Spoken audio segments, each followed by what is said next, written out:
And so there are all these like class-defining features. Metamagic is that feature. And so if you give half of that to any character that wants it, we have a problem. On Monday, Wizard of the Coast released a new Unearthed Arcana that had to do with feats. And this is a good reminder that character options, which is going to be the focus of this upcoming book that we're getting, is not just about subclasses. It's also about feats and backgrounds and race and magic items and backstory, roleplay, things like that. So, anyways, let's talk about those feats. So I'm going to divide these feats into categories, and then talk about the features of the category, what I dislike and like about those categories. If there's a specific feat that I think needs to be addressed, then I'll talk about that. But I'm not going to talk about every single feat because there's just 16 feats. So if you want a full review, I'd recommend you check out Nerdiversion's video on it. So let's talk about the damage type feats. These are Crusher, Piercer, and Slasher, and these, I really like them for two reasons. The first is that they have an active and a passive ability. And I define passive abilities a little bit differently. It's something that is either a static number that happens, or it's something that randomly happens. In this case, it's when you crit, something else happens, which is cool, but the problem is that you can't control it, alright? It's possible to go entire sessions with your feat doing literally nothing if it's just a passive, which is why there's an active ability. Once per turn, you can decide this attack does something better, does something more.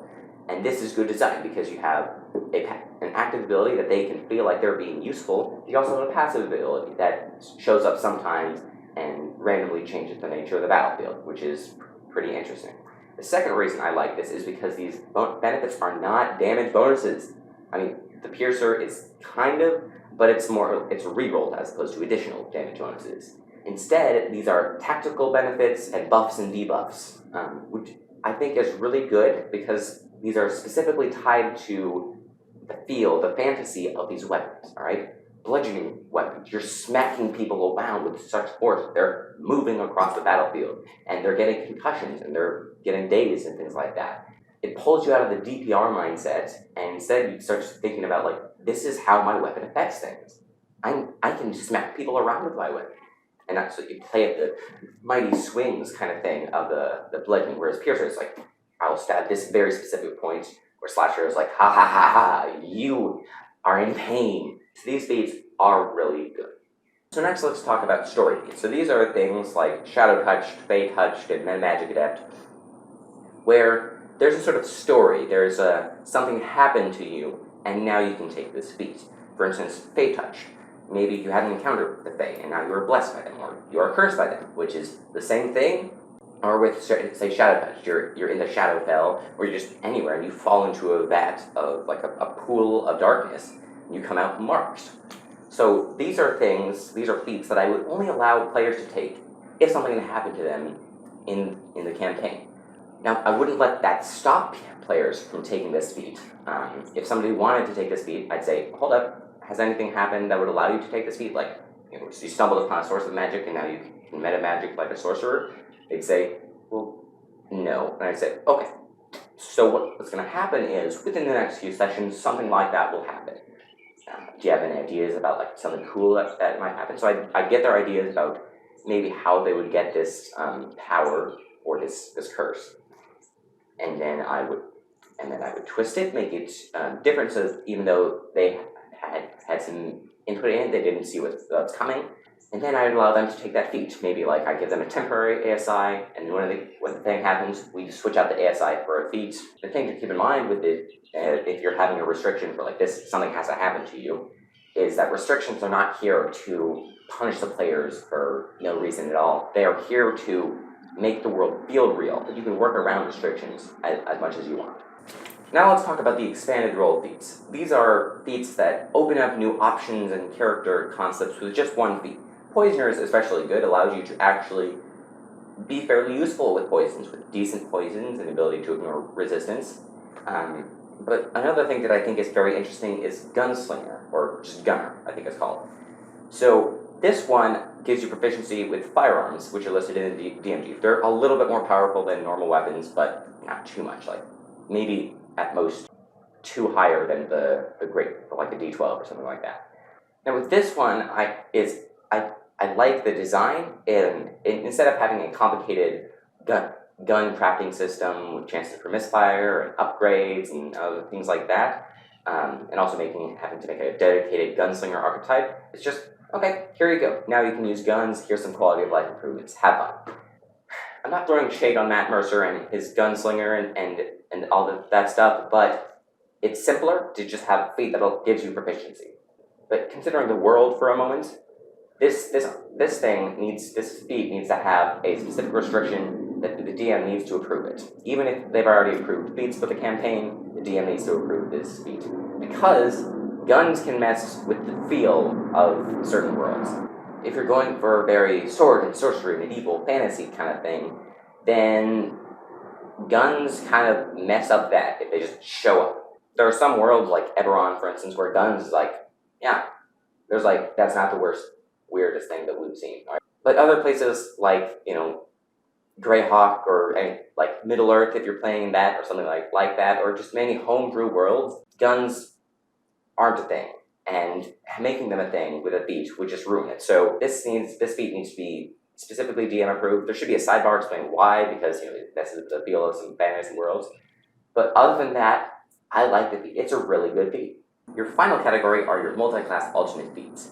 These are things that include Artificer Initiate, Eldritch Adept, Fighting Initiate, Metamagic Adept, Tandem Tactician, and Tracker. So these are similar to Magic Initiate and Martial Adept, in that they give you a little bit of the class's mechanics, their power, without having to multi-class into that class. And this is, I think, a really good design. It allows you to, if you want to be just a little bit closer to Battlemaster, but not quite, you can take Martial Adept. Or if you want to be a little bit closer to Warlock, but not quite, you can take Eldritch Adept. Now, I like all these feats, and I think they should be published in official source books, basically as is, except for one, that is Metamagic Adept. Now, why did I make such a big deal about Metamagic Adept? That it destroys sorcerers at the beginning of the video. And the reason I don't like this feat, this Metamagic Adept, is because it takes away the thing that makes sorcerers unique and gives it to anybody who wants it. Now, I'll freely admit, it doesn't give the entire thing. At level 4, which is the first time you can get an ability score improvement to get this feat, unless you're using variant rules, at 4th level, this feat will give you 2 sorcery points, and sorcerers at that level will have 4. But each of you will have 2 metamagics. So sorcerers can use their feature twice as much, which does make sense. You're only giving part of your leveling up, you're still progressing in your main class, so you're not going to be as powerful as if you didn't into sorcerer.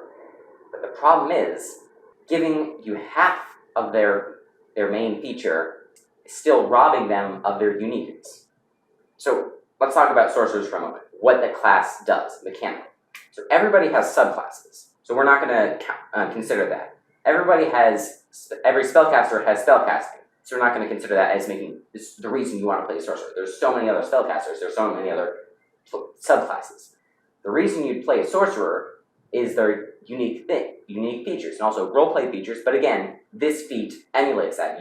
It's a story feat, so you'd have to come up with a reason why you are suddenly a source and a font of magic. So the sorcerer has 2 abilities that are unique. They get their Sorcerer's Restoration, which we're not going to talk about. That's a capstone. It really doesn't affect most stuff.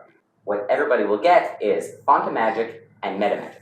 Now, Font of Magic is just a resource converter. You can change spell slots to sorcery points and sorcery points to spell slots. It's cool, but again, other classes have abilities like this. Wizards, for instance, have Arcane Recovery, which allows them to recover spell slots, so they can effectively cast more spells, like a sorcerer can, with Font of Magic. So Font of Magic is not why you want to go. It's not really the thing that makes sorcerers unique. What really makes sorcerers unique is Metamagic. That's that cool thing that they can do that nobody else can do, alright? Like a paladin, say Divine Smite and Oracles, those are things they can do that nobody else can do. Like clerics, they have Divine Intervention. Barbarians have Rage, Rogue, have Sneak Attack. And so there are all these class-defining features. Metamagic is that feature. And so if you give half of that to any character that wants it, we have a problem.